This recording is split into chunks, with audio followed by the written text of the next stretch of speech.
Tu es le Dieu qui n'a pas de commencement. Seigneur, tu n'as pas de fin, tu n'as pas de limite. Tu es celui qui était, celui qui est et celui qui revient. Personne ne peut se comparer à toi. Dans ton genre, tu es unique. Tu n'as pas de pareil.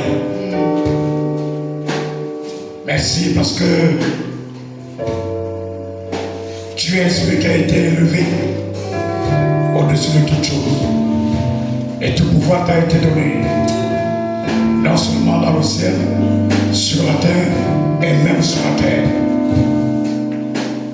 Seigneur, pour nous c'est un privilège d'appartenir à un Dieu si grand, si merveilleux, si redoutable. Parce que tu es celui qui a créé toutes choses dans ce monde. Sois béni ce matin. Seigneur, merci pour ta parole. Elle est celle qui sonde les cœurs, mais aussi les reins. Alors dispose nos cœurs par rapport à l'enseignement de ce matin. Viens et bénis ton nom. Au nom de Jésus. Amen.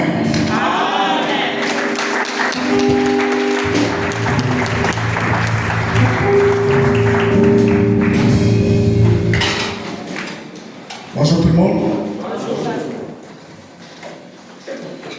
Nous arrivons au terme de notre séjour. Les 2 semaines sont allées vite. Et ce matin, donc, nous rendons grâce à Dieu pour tous les amis qui ont permis que l'on soit ici, dans cette contrée. Nous avons passé des moments extraordinaires. Nous avons passé des moments de discussion, de partage, d'échange autour de la parole de Dieu. Et sur ce, nous disons merci à notre Dieu. Et à lui soit toute la gloire. Je tiens à remercier toutes les mamans du matin au soir qui n'ont cessé de nous nourrir. Que le Seigneur vous le rende au centuple. Qu'il se souvienne de vos efforts. Personne ne peut servir le Seigneur et ne pas être visité par celui-ci. Ce n'est pas possible. Merci pour le café de tous les matins. Merci pour les merveilleux mains de tous les midis et de tous les soirs. Merci pour la tisane, mesdames les anciens. Chaque soir, il fallait faire la tisane. Merci beaucoup les mamans. Que Dieu vous bénisse et qu'il se rappelle de vous, de vos enfants, de vos activités. Amen, amen. Amen. Que chaque soir est avec moi, à la maison, discuter, parler, pour que je me suis senti pas seul. Parce que chaque soir, les anciens étaient là. Aussi, que Dieu se souvienne de vous. Merci pour celui qui m'a logé. J'ai été bien logé, malgré la fraîcheur, mais j'ai été bien logé. La maison était très calme, très silencieuse, des bons sommeils. On ne fait pas de mauvais rêves chez l'officiant. On dort bien. Amen. À Dieu aussi toute la gloire. Amen. Et que Dieu également le bénisse. Amen. Merci pour le pasteur local, pour l'accueil, pour tous les services, pour les sacrifices consentis. Merci de tout cœur. Et recevez donc les salutations non seulement de mon épouse, mais aussi de l'église du port en haut. Donc demain, par la grâce de Dieu, nous serons obligés de partir d'ici pour Kuala-Lumpur, continuer le service du Seigneur. Et là encore, nous serons là pour 1 semaine avant de rentrer sur Libreville, la pastorale, le synode, pour attendre, comme quelqu'un disait, les communiqués du synode. Voilà. Est-ce que votre pasteur partira? Est-ce qu'il restera? Dans tous les cas, il n'y a que Dieu qui connaît. Ce soir, ce matin, donc, c'est le culte, une cérémonie de la remise des certificats.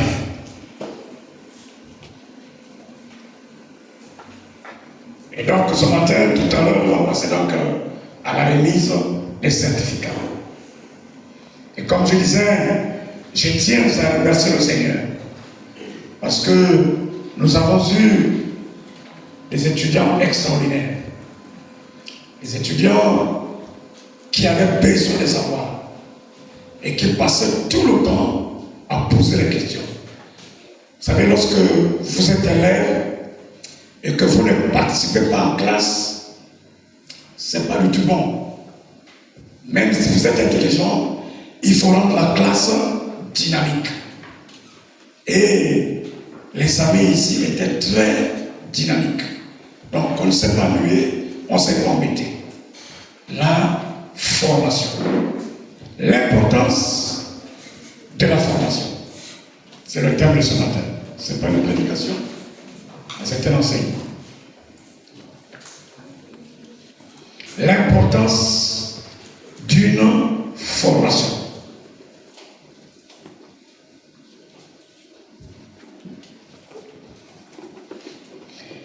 Et donc ce matin, nous avons deux textes à lire. Les étudiants, nous vont lire les deux textes. Le premier, nous sommes dans le livre des Actes des Apôtres, le chapitre 19, le verset 9. Ça, c'est le chef de classe qui va lire ce texte-là. Actes des Apôtres, le chapitre 19, le verset 9. Le deuxième texte nous sera lu par Ludwig.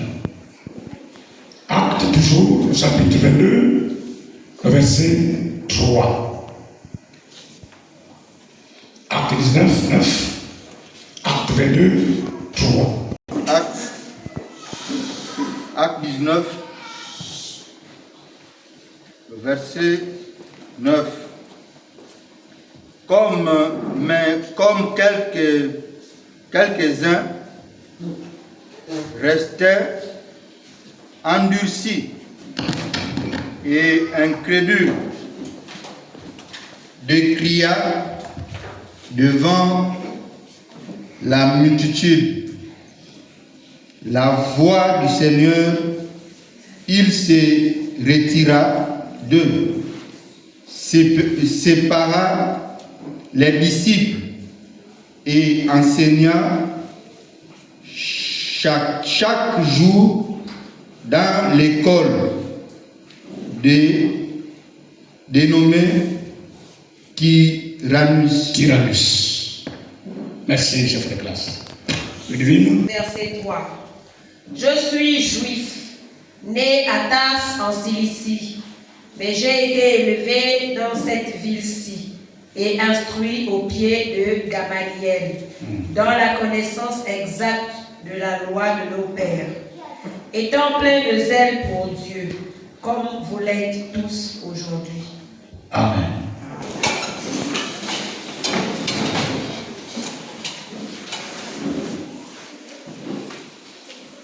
Vous savez, bien-aimés dans le Seigneur, la formation joue un rôle important. Et j'allais dire très important. Dans tous les corps de métier, cela demande d'être formé. Dans nos traditions, la formation joue un rôle. Dans la vie de tous les jours, dans tous les sens, la formation joue un rôle. Et comme je vous disais dimanche, que nous qui sommes nés au village et qui avons grandi au village, il y a une sorte de formation qu'on nous fait faire. Et Ça tombe bien parce que nous sommes en période de saison sèche. Dès le mois de juin, pour certains, pour d'autres, dès le mois de mai, papa commence à chercher un endroit où faire la plantation.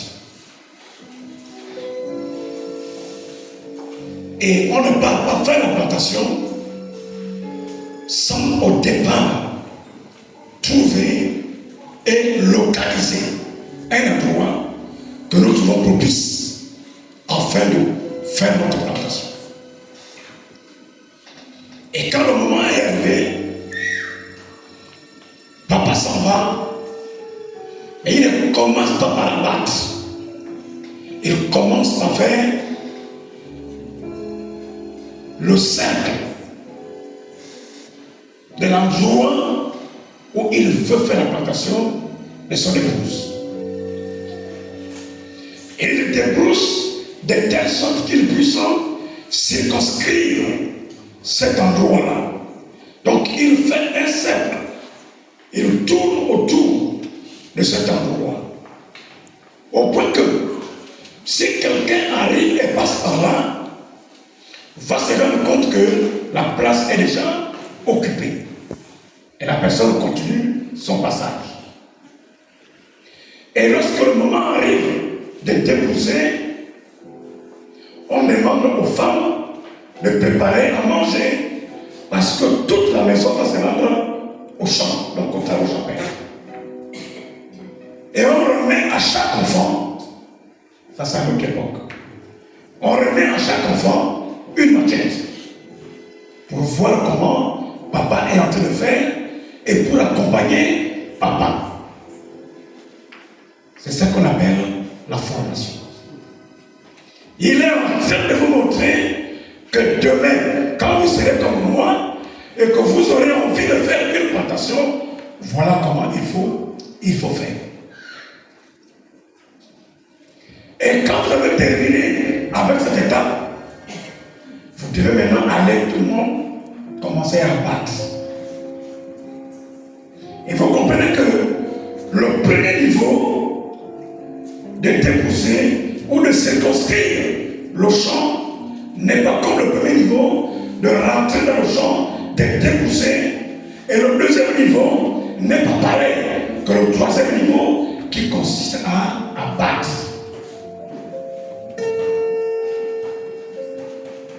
Ce sont donc les différentes étapes de la formation d'un homme dans la culture noire, dans la culture bantou. Et lorsque le moment arrivé, donc la battre est arrivée, moi il m'est arrivé que mon papa me dise, c'est ce temps-là que tu vas battre.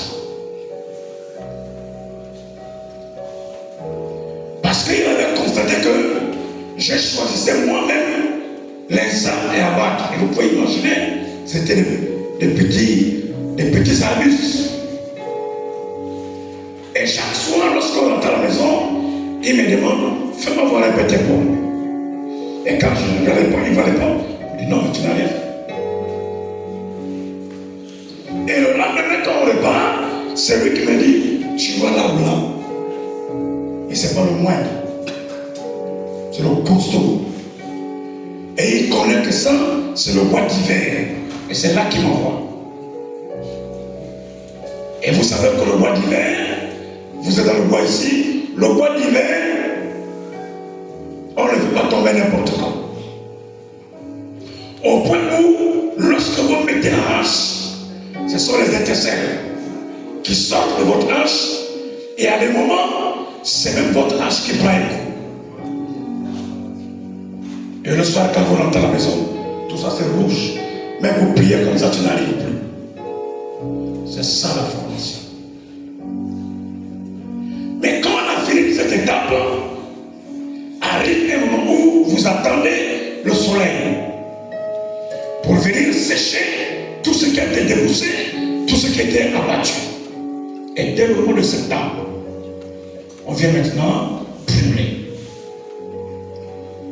Et lorsqu'on a fini cette étape, Vous voyez, toutes ces étapes-là sont les différentes formations.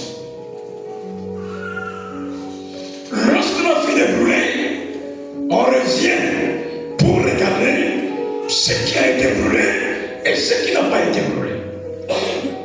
Et vous devez donc rassembler tout ce qui n'a pas été brûlé. Vous devez faire des temps et de remettre le feu sur tout ce qui n'a pas été brûlé. À ce moment, papa peut se retirer pour dire à sa femme, c'est maintenant qu'on est passé. Pour enfin planter.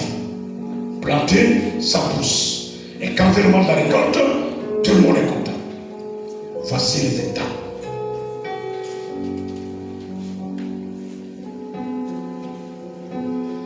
Et comme j'ai dit que la formation reste un élément important. Dans le monde spirituel, la formation reste quelque chose de très important.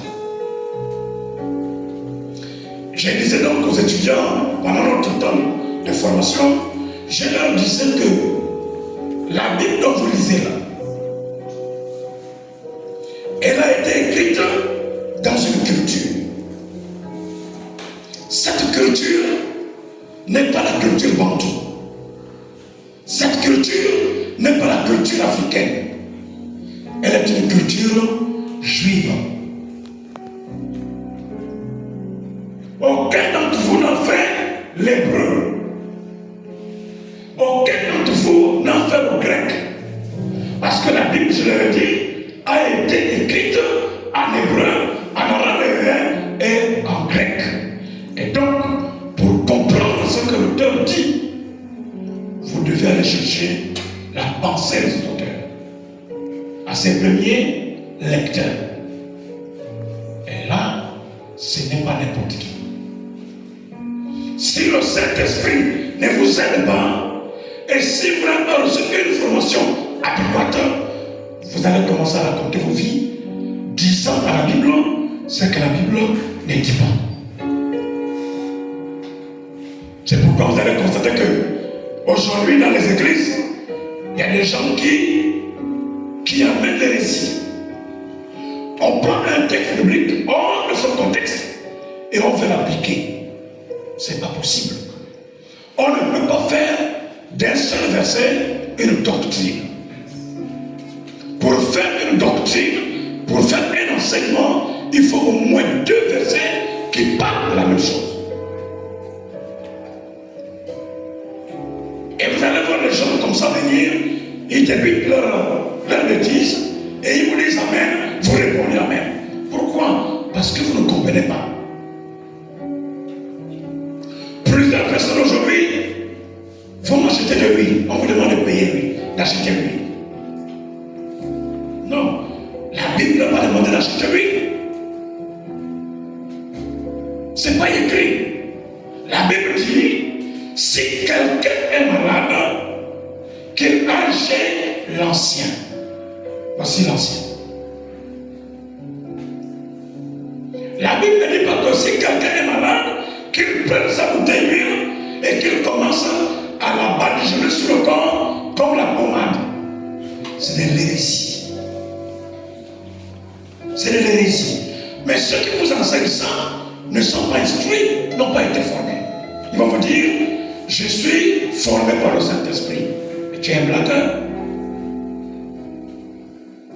Tu es un blagueur.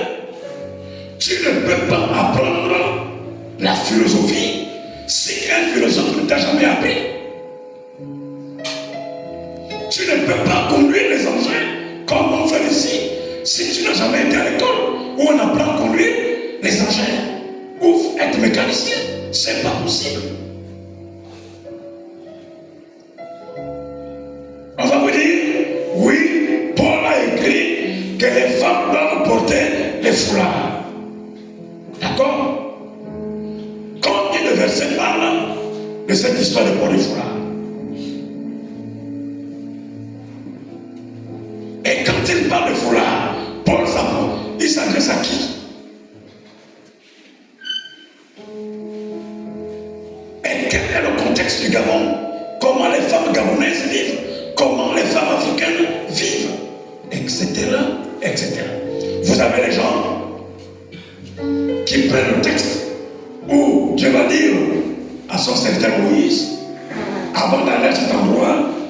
les chaussures. Parce que l'endroit où tu pars est un endroit saint. Les gens ont plus à vous dire, il faut maintenant marcher dans la ville, il faut aller à l'église, les pieds nus.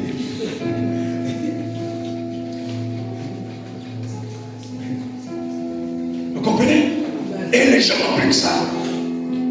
Ce n'est pas dans le contexte. Ils ne comprennent pas le contexte dans lequel Dieu dit à Moïse, enlève les chaussures et va à tel endroit. Ils ne comprennent pas. L'importance, les amis, d'être formé. Et vous savez que former veut dire donner la forme.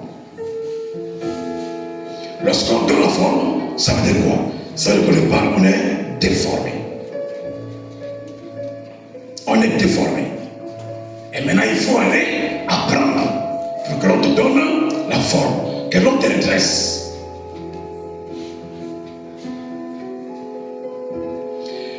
Et donc, le texte de ce matin, vous voyez, c'est Paul qui parle.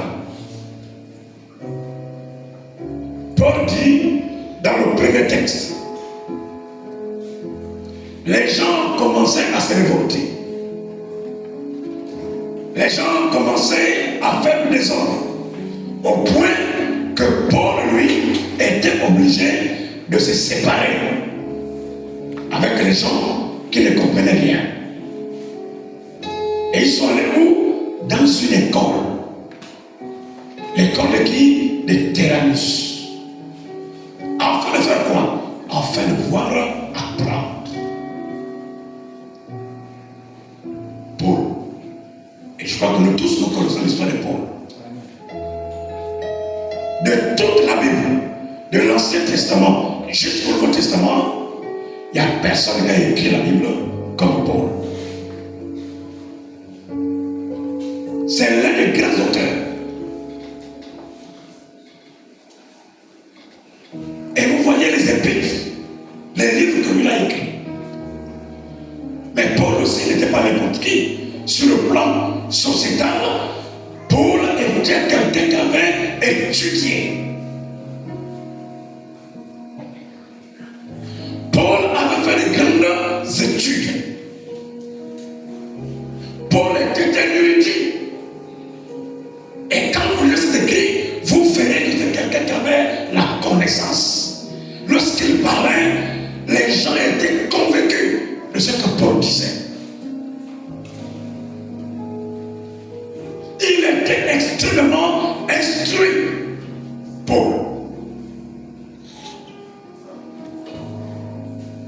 Et la Bible nous dit, en dehors de l'instruction qu'il a reçue à l'école, il allait en formation dans l'école de Tyrannus, afin d'apprendre, d'étudier, pour comprendre le texte biblique, donc la loi.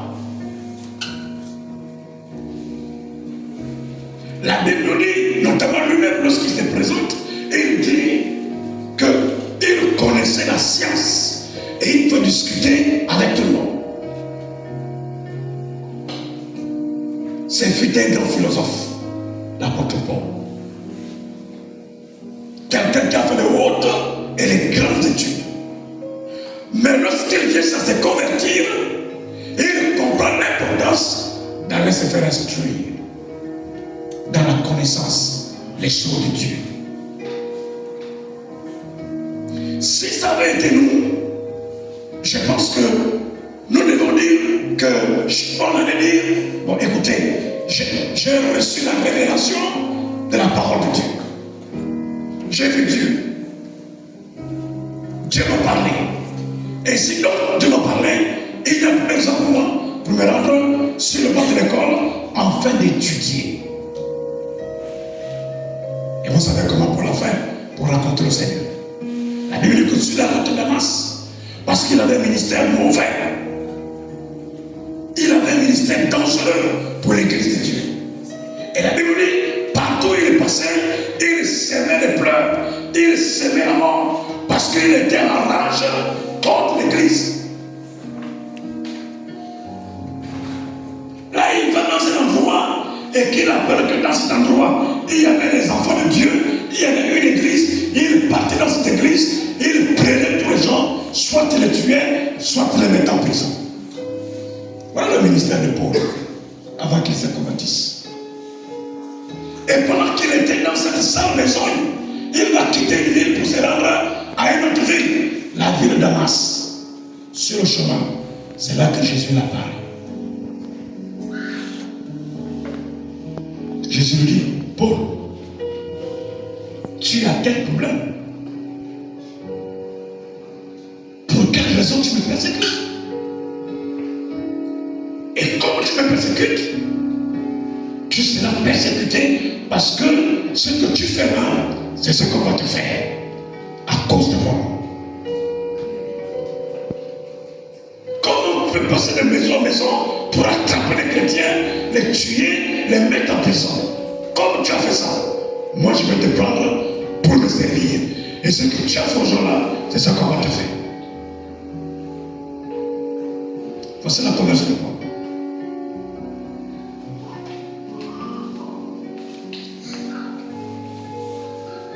Et j'ai l'impression du fait que les amis ici ont compris qu'il faut se former. La parole de Dieu que nous prêchons là, elle est dangereuse. La parole de Dieu, la Bible que nous avons là, elle est dangereuse. Pourquoi elle est dangereuse? Elle est dangereuse si vous ne savez pas l'utiliser, elle peut vous emmener à l'enfer. Mais de l'autre côté, elle est très bonne. C'est pour notre salut. Mais pour qu'elle nous fasse bien, il va falloir que celui qui l'interprète bien. Sinon, tu vas mettre les gens en enfer. Sur la base de ce que tu dis. Le manque de connaissance. Et c'est pourquoi Joël a dit, mon peuple périt parce qu'il manque la connaissance. Donc c'est un livre où on ne joue pas avec. C'est la vie des gens. Si c'est mal exploité, si un texte est mal exploité, tu vas dire des faussetés et les gens seront en erreur.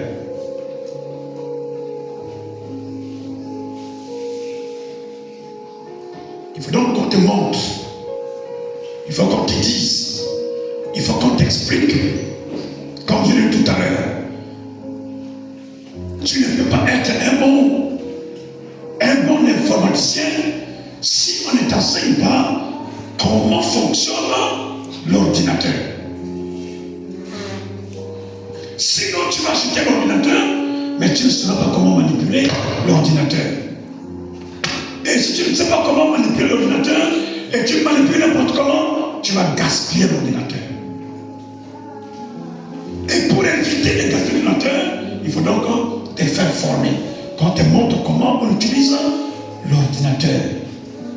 Comment on ouvre, comment on ferme, comment on peut écrire. C'est de ça dont c'est la question. Et donc vous comprenez, quelqu'un qui est tellement instruit comme Paul, à sa conversion, il décide d'aller se faire former. C'est pourquoi vous verrez, l'église de l'Alliance chrétienne, tu ne peux pas être pasteur si tu n'as pas reçu la formation pastorale. L'Alliance chrétienne, c'est clair et net. Ne peut être pasteur que celui qui a fait la formation pastorale.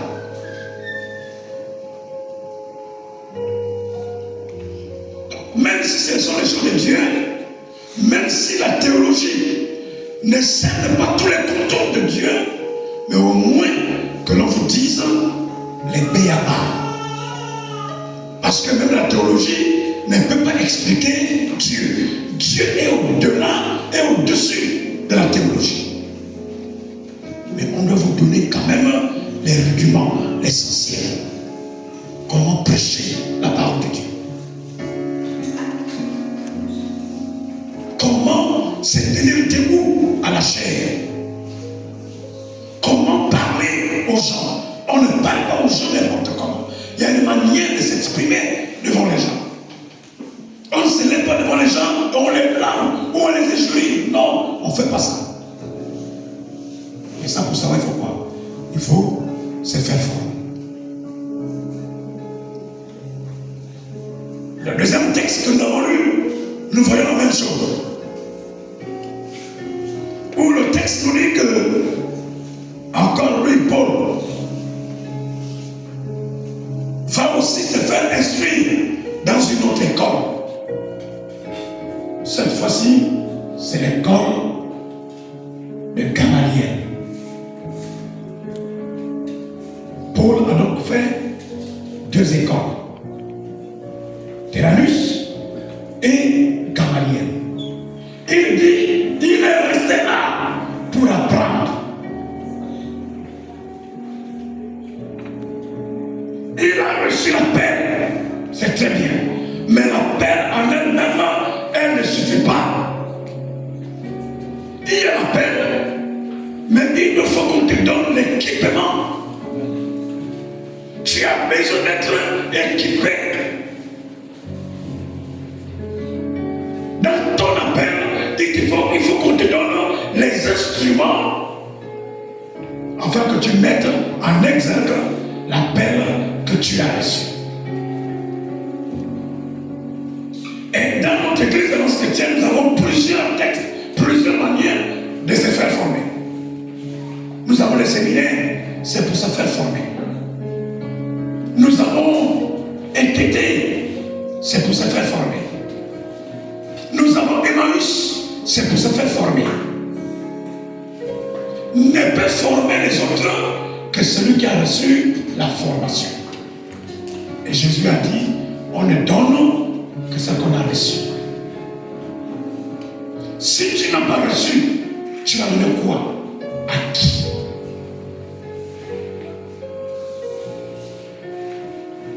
Et vous comprenez que les temps actuels que nous sommes en train de vivre, où les églises poussent, peut-être pas ici, mais montez sur une ville, vous allez voir, les églises ça pousse plus que les champignons. Dans un hangar, dans une cuisine, les gens se retrouvent en venue sur l'église. Mais la majorité de ces personnes qui créent et qui ouvrent ces églises-là n'ont jamais reçu les formations. Ils vous diront, c'est le Saint-Esprit qui m'a formé. C'est le Saint-Esprit qui me forme. Je n'ai pas besoin d'aller sur le banc de l'école et puis quelqu'un vient parler. Tu n'as rien compris. Tu n'as rien compris.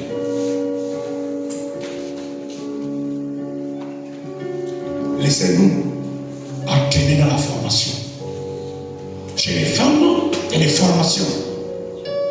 Lorsqu'on parle de séminaire, vous devez y aller pour écouter, pour comprendre, pour se faire former. Tu ne peux pas être un responsable efficace si tu n'as pas de formation.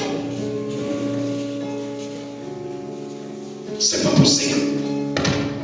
Tu ne peux pas être un ancien, un diacre, un diaconesse si tu n'as pas reçu des formations. C'est pas possible. Tu ne seras pas efficace.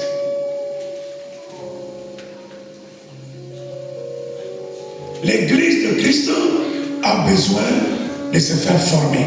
C'est-à-dire, chacun d'entre nous, à son niveau de compréhension, à son niveau d'exercice, à son niveau de fidèle et de membre de l'église, a besoin de comprendre la nécessité, l'importance de se faire former.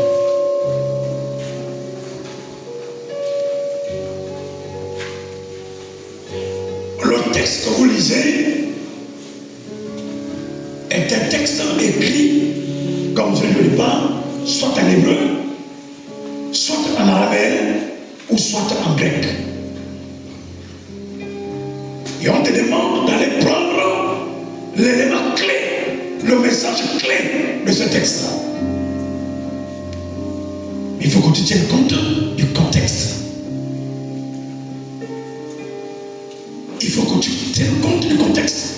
Parce que le contexte européen n'est pas le contexte africain.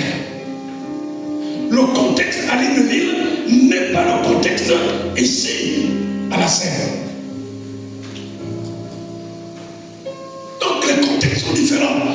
Et ta prédication, ton texte que tu parles, il faut savoir l'ajuster et le contextualiser. Parce que les contextes sont différents.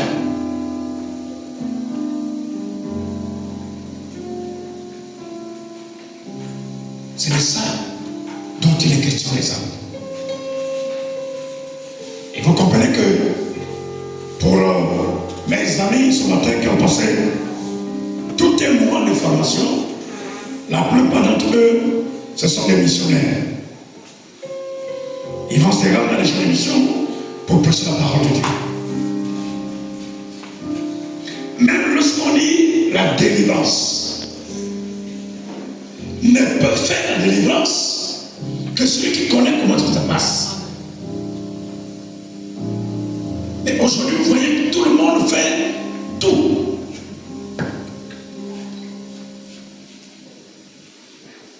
Et il y a les préalables lorsqu'on fait un travail de délivrance. Et pour le savoir, il faut que le pasteur t'enseigne. Il faut qu'il te montre. Il dit voilà comment on fait. Voilà comment on fait. Voilà comme... Même la prière. Dimanche, on a parlé ça ici.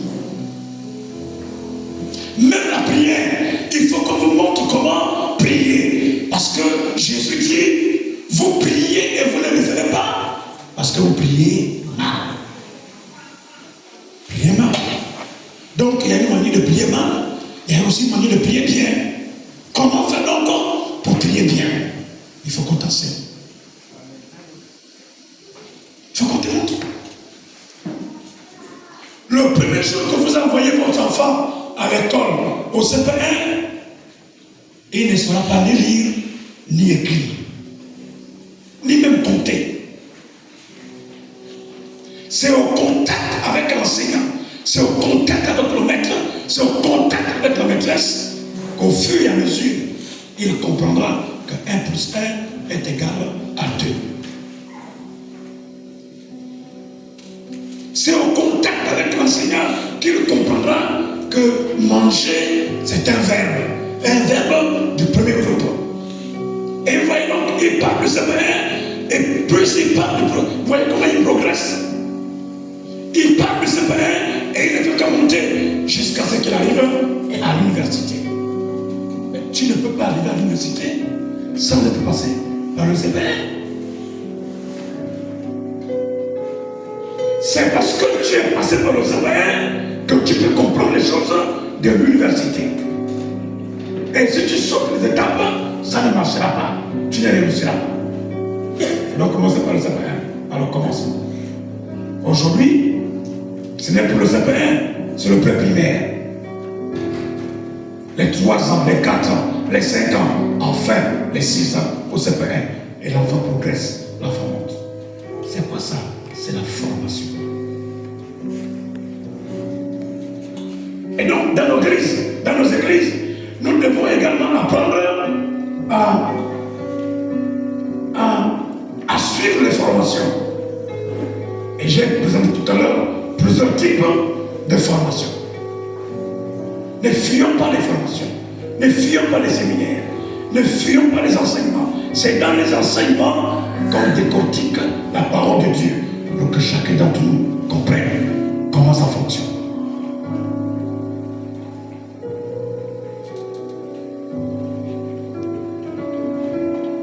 Et donc pendant tout un mois, nos amis étaient là. Ils sont passés, et je vous dis, ce qu'ils ont reçu pendant ce mois-là, ils n'ont jamais entendu certaines choses. Pour certains, c'est les anciens, c'est les diaconesses, mais il y a des choses qu'ils ont apprises pendant ce mois qu'ils n'avaient jamais entendu parler. Pourquoi? Parce qu'ils ont accepté d'aller à la formation. Ils se sont laissés se faire former. Ma prière est que l'année prochaine, voyez le pasteur, je ne sais pas si c'est lui qui sera là, ou bien c'est quelqu'un d'autre, mais venez voir le pasteur pour dire, il faut aussi que je me forme. Quelqu'un peut dire amen? La formation des amis, c'est une bonne chose. Et je leur ai dit clairement que ce que je vous donne aujourd'hui, c'est pas que c'est tombé du ciel. Il a fallu que je me fasse former. C'est après que je me suis fait former que j'ai compris. Parce que l'école, quand on a fait l'école pastorale, quand on a fait, ça ne donne pas tout. Ça n'explique pas tout. C'est pourquoi vous entendez, il y a les niveaux des diplômes. Il y a les licences, il y a les masters, il y a les doctorats. Chaque niveau vous apporte d'autres éléments. Au fur et à mesure. L'église d'aujourd'hui doit être une église très, très forte. Et je leur disais pendant les cours que vous allez voir que si vous ne prêchez pas bien, il y a des gens dans l'église qui ont reçu une formation sur la prédication. Mais que vous ne les avez pas. Vous avez des églises, des gens qui viennent le dimanche matin à l'église. Ils s'assoient au fond de la salle. Le test que tu lui donnes là, il sait déjà ce que tu vas dire. Il sait déjà la conclusion que tu vas faire. Il n'est ni responsable, il n'est ni pasteur. Mais seulement, il a fait des études. Donc il connaît. Du coup, ce que tu dis là, lui au fond de la salle, il sait que là tu es en train de mentir. Et ce que tu dis là, c'est faux. Et après le culte, il va se permettre de venir te voir pour dire, mon frère, tu as prêché, mais dans ce que tu as dit là, c'est pas comme ça on dit, c'est plutôt comme ça on dit, c'est plutôt comme ça on dit, c'est plutôt comme ça on dit. Et si ce chrétien-là est membre de ton église, tu vas commencer à avoir des problèmes avec lui. Parce que désormais, tu feras attention. Lorsque tu sauras que c'est toi qui prêches, tu vas prendre les choses au sérieux. Parce que tu sais que dans la salle, il y a quelqu'un qui connaît. Tu sais ça. Donc tu sais, et il ouvre la salle avec son bic, avec son cahier, il est en train de noter. Donc, pasteur Bonheur, vous avez des personnes qui sont formées maintenant. C'est les prédicateurs maintenant que toi-même tu as formé. Désormais, quand tu te pointes ici, tu dis, c'est que le pasteur a dit là, je ne pense pas que c'est comme ça. Amen, amen. Amen. Les amis, l'église de maintenant n'est plus comme l'église de nos parents avant. Ce n'est plus comme ça. Ça demande une certaine connaissance. Et pour acquérir cette connaissance, il faut se faire former. Sinon, vous allez avoir des sérieux problèmes pour conduire les gens. Même quand vous dirigez les gens, il y a une manière. Quand vous parlez aux gens, comme je l'ai dit, il y a une manière. Dans votre façon de faire, il y a une manière. Il faut qu'on montre ça. Il faut qu'on explique.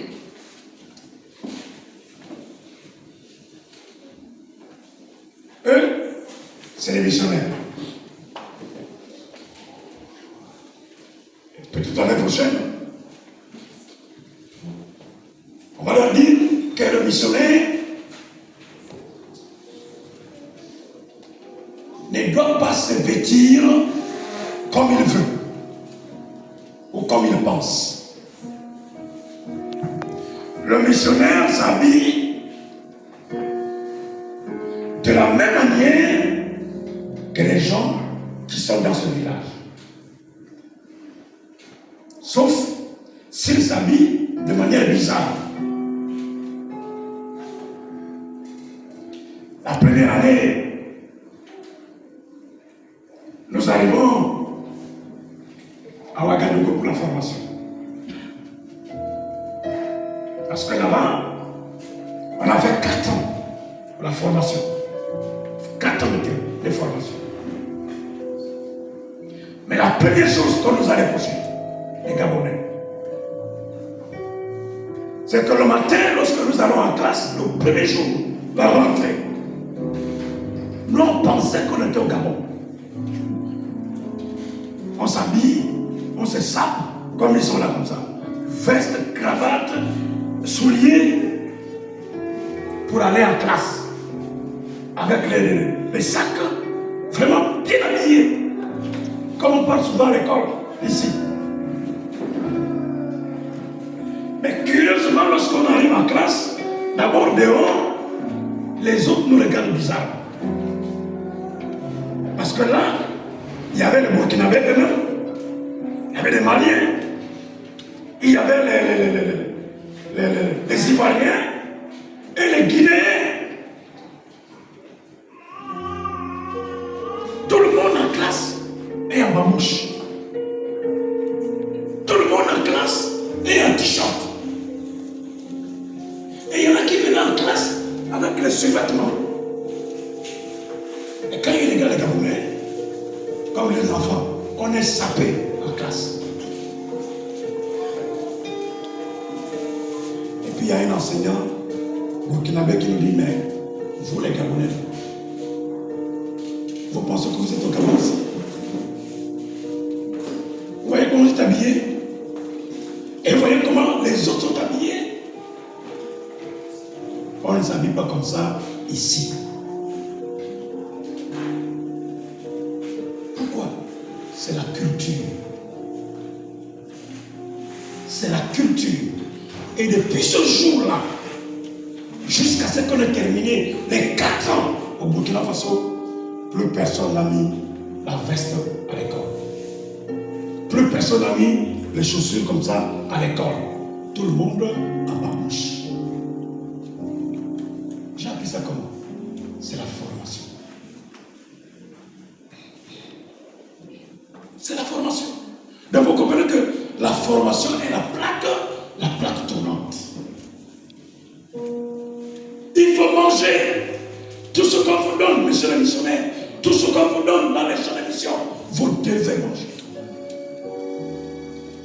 Sauf si c'est la chair humaine. Sauf si c'est la matière fécale. Mais ce qu'eux ils mangent là, vous devez manger ça.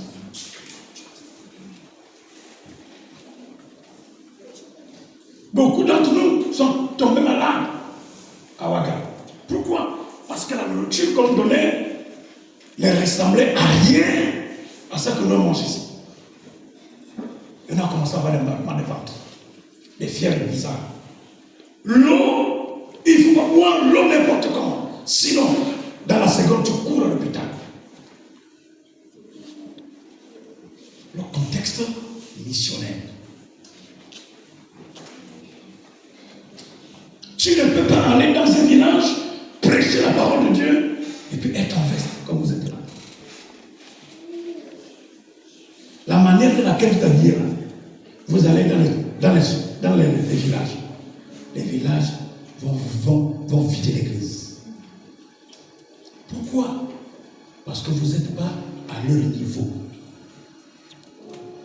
Vous êtes à un autre niveau, à une autre dimension.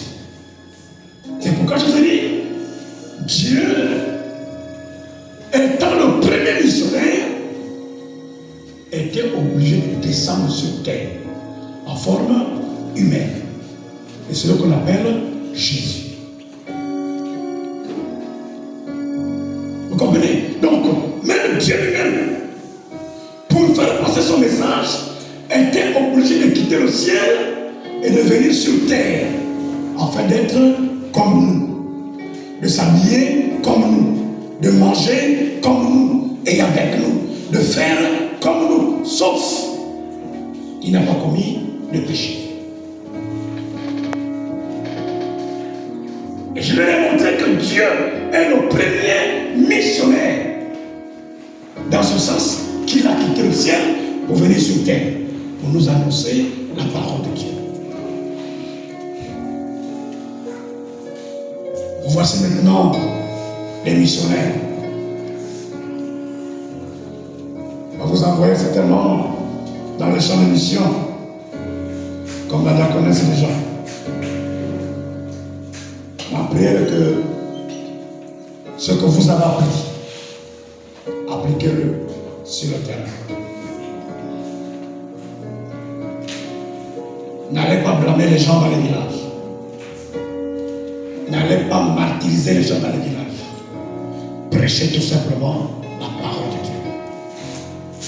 Ce n'est pas vous qui allez changer les gens. C'est Dieu qui change les gens.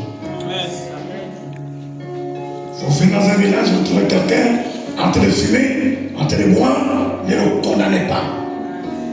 Laissez-le prier pour lui. Dieu lui-même, autant voulu, va changer la vie de cette personne. Amen. C'est pas la dictature. On te demande de laisser fumer, non. Laissez fumer, non. Non, c'est pas ton affaire. Cette histoire-là n'est pas ton histoire. Cette histoire a un propriétaire. Le propriétaire, c'est Dieu. Assois-toi avec la personne. Discute avec la personne. Prie pour la personne. C'est le Saint-Esprit qui convainc le jugement de justice. Toi, tu n'es qu'un messager. Donne seulement la parole de Dieu. Le reste là, ce n'est pas ton niveau. C'est Dieu qui fera son travail. Quelqu'un peut dire amen? Amen. J'ai fini en disant que c'est ainsi que nous avons martyrisé certains chrétiens, certains fidèles et l'église. Les églises sont venues. Parce qu'on a condamné les gens dans les églises. On a condamné. Non, on ne condamne pas. Jésus n'est pas venu pour nous condamner. Il est venu pour nous justifier. Parle avec la personne. Prie pour la personne. Autant comme il a, Dieu va le libérer. Merci donc, chers missionnaires, que le Seigneur vous accompagne dans votre mission,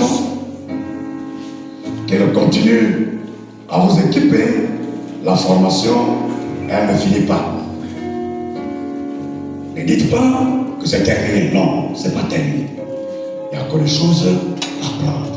Et comme on a dit, premier niveau, deuxième niveau, troisième niveau, jusqu'à ce que Christ revienne.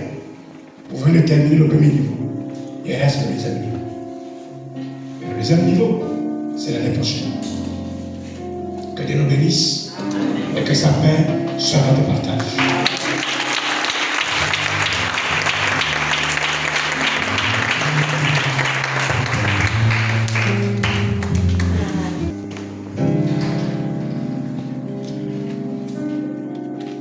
Nous voulons vous présenter nos étudiants. Ils vont venir par ici, vous allez voir, même si vous les connaissez déjà. Vous les connaissez comme anciens, comme diacres, comme fidèles. Et là maintenant vous les connaîtrez en tant que missionnaires. Donc venez s'il vous plaît. Et les femmes et les hommes, venez.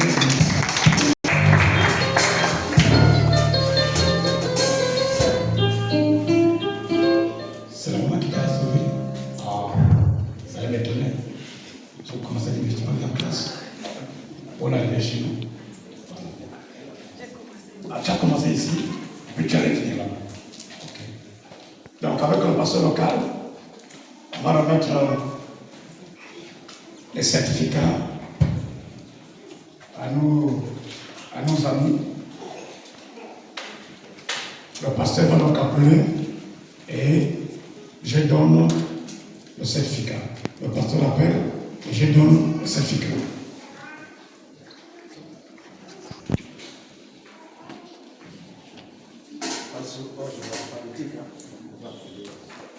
Abundu Lidvina Karim.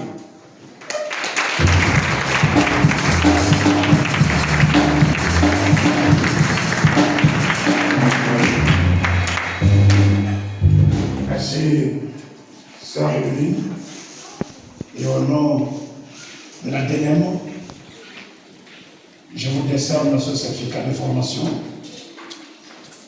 Désormais, vous avez la responsabilité dans votre intérieur, l'exemple du Seigneur. Que Dieu vous bénisse.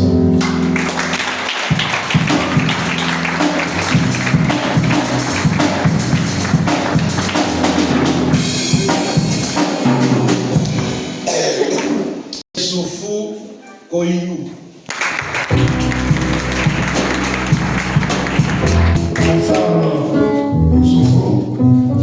Au nom du Seigneur Jésus, au nom du bureau national, au nom de la DNM, je vous décerne ce certificat qui témoigne que désormais, vous avez reçu la formation missionnaire. Que le Seigneur vous accompagne.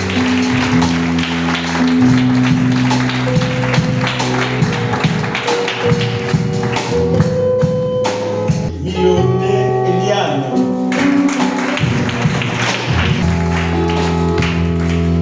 C'est quand il commence. Alors, Ama Eliane, au nom du Seigneur Jésus, au nom du bureau national, au nom de la ténèbre, je te décerne ce certificat de formation qui atteste que tu as été formé comme missionnaire, alors que le Seigneur t'accompagne dans ta charge.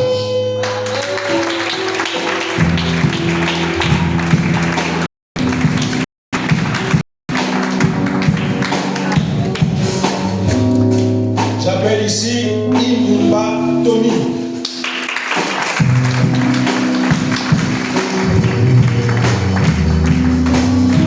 Mon frère Tony, Monsieur l'enseignant, au nom du Seigneur Jésus, au nom du bureau national de notre église de la CG, au nom de la ténèbre, je te décerne ce certificat de formation qui atteste que tu as été formé comme missionnaire alors que le Seigneur t'accompagne dans ta tâche.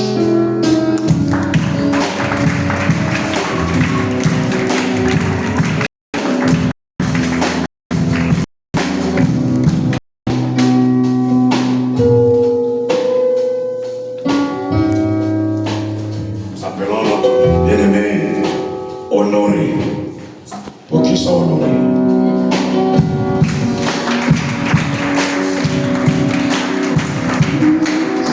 Honoré au nom de la station qui atteste évidemment que tu as été formé et que désormais tu es libre d'annoncer la parole de Dieu.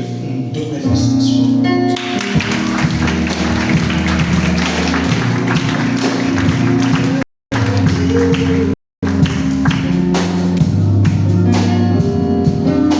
Je vous appelle Antiengui Denise.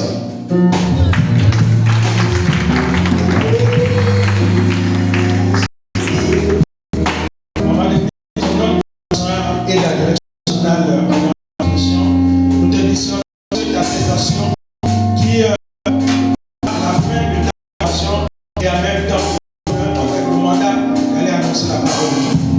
Et Dieu te bénisse pour ton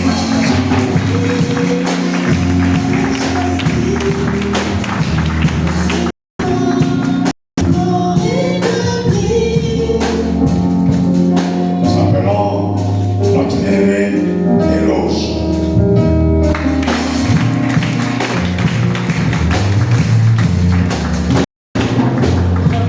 Encore Eloge, au nom du bureau national de la ténèbre, nous te disons cette attestation qui prouve que tu as fait cette formation et te donne le mandat d'aller annoncer la parole de Dieu. Toutes nos félicitations.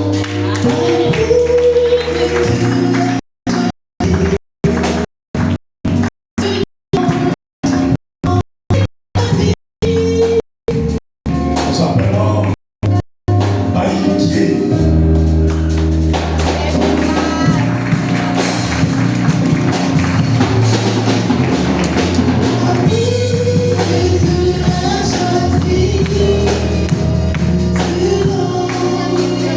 Ancien au nom du bureau national de la ténèbre, nous te disons avec joie. Nous avons vu ton zèle, ta détermination, vraiment ton zèle pour la mission, et ce n'est pas donné à tout le monde. Vraiment que Dieu continue à te bénir, à te fortifier. Garde ce zèle, garde cette force que tu as.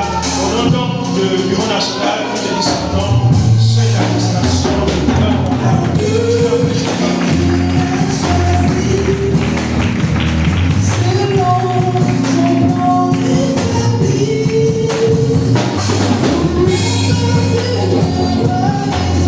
Thank you.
tous ensemble, l'Église va étendre sa main sur nos nouveaux missionnaires.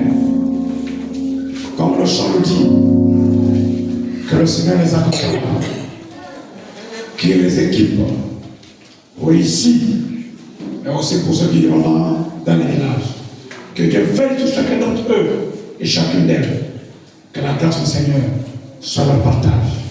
Élevons tous nos voix et prions ensemble le Seigneur. Commandant, Seigneur, les serviteurs, Seigneur, de ces missionnaires, par la formation, afin que toi seul, Seigneur, puisses les équiper, les envoyer,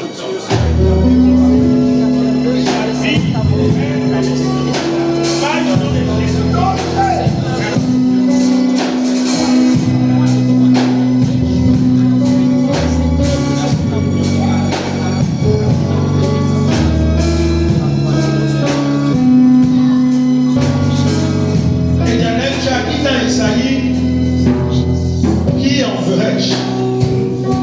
Qui se lèvera et qui marchera? Isaïe a répondu en disant, me voici Seigneur. Durant tout le mois de juin, Éternel, c'est bien aimé, on fait ce sacrifice de se priver afin de subir cette formation. Oui, ils ont fait ce sacrifice en se donnant de leur force, en se donnant de tout ce qu'ils avaient tout au long de ce mois pour recevoir ces connaissances. La moisson est grande, il y a peu d'ouvriers, déclare ta parole, tu cherches des ouvriers. Aujourd'hui, on constate que l'Église a du mal à répondre à ton appel. Mais Seigneur, tu as trouvé